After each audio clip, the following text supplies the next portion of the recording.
ভোক্তা অধিকার মানে আমরা কোনো না কোনো ভাবে ভোক্তা। কেউ বলতে পারবেন না আমি অন্যের কাছ থেকে কোনো কিছু কিনি বা কোনো সেবা গ্রহণ করি না। মানে আমরা কনজিউমার, মানে বলে যে বর্তমান কালে সে কনজিউমারিজমের যুগ, মানে ভোক্তাদের যুগ। তার মানে আপনি ভোক্তা, আমি ভোক্তা। আর যারা এখানে আমার ব্যবসায়ী ভাইরা আছেন তারা বলেন তো, যদি একটা ডাক্তারখানায় কিংবা একটা ডায়াগনস্টিক সেন্টারে ঠিক মতো ট্রিটমেন্ট পান না, আপনাদের কেমন লাগে?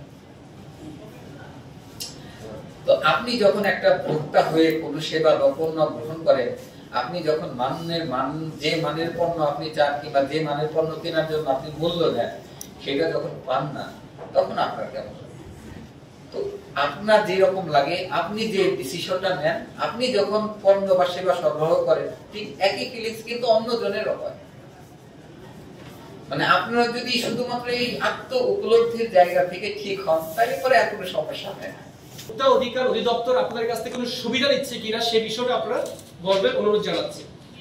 তো এই যে বিষয়গুলো, সাম্প্রতিক সময় যে বিষয়গুলো, আমরা যখন অভিযানে যাই, তদারকিতে যাই, তো দেখা যাচ্ছে যে গেলেই আপনারা মূল্য তালিকাটা লাগান, আবার যখন চলে আসি তখন মূল্য তালিকার নামায় রাখেন। এটা তো উচিত ছিল না। আমরা সবসময় বলি কি, আপনি একজন ব্যবসায়ী হিসাবে যে ন্যায্য দাম সেটা আপনি উল্লেখ করে আপনি বিক্রয় করবেন। আপনাকে কখনোই বলা হচ্ছে না যে আপনি ক্ষতি করে বা লস দিয়ে ব্যবসা করেন। তো আপনারা যদি সহযোগিতা না করেন, তাহলে আমরা যেমন ভোক্তা অধিকার আইনটি বাস্তবায়ন করতে পারবো না, একই সাথে আমাদের উপরেও যে দায়িত্ব আছে ভোক্তা অধিকার আইন বাস্তবায়ন করার ক্ষেত্রে আমরাও কঠোর অবস্থানে যাব। মধ্যে চলে আসে যখন বাজার থেকে উনি বললেন যে আর কতক্ষণ টাকা লাগে, উঠে গেলেন, তখন আমরা যখন সাধারণ মানুষ হিসেবে আবার যাই, তখন দেখা যায় যে আগের জায়গায় ফিরে গেছে।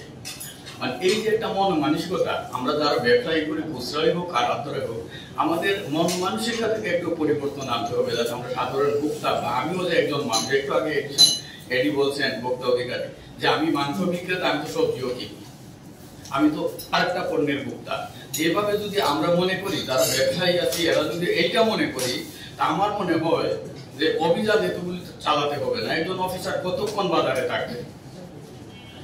মানে আমরা নিজেরা আরো আছি কি, আমি দেখেছি যে আমি ওনার সামনে গুণগান গাওয়া বিষয় নাই, আর যেখানে দেখা গেছে যে অনেক পণ্য মেয়াদ উত্তীর্ণ পাওয়া গেছে, কিন্তু ওরা বাছাই করেন। উনি অনেক সময় পরামর্শ দিচ্ছেন যে এক সপ্তাহ পর হইলে বাছাই করে, 1.5 বছর আগে কোন কসমেটিক পাওয়া গেছে বিভিন্ন দোকানে।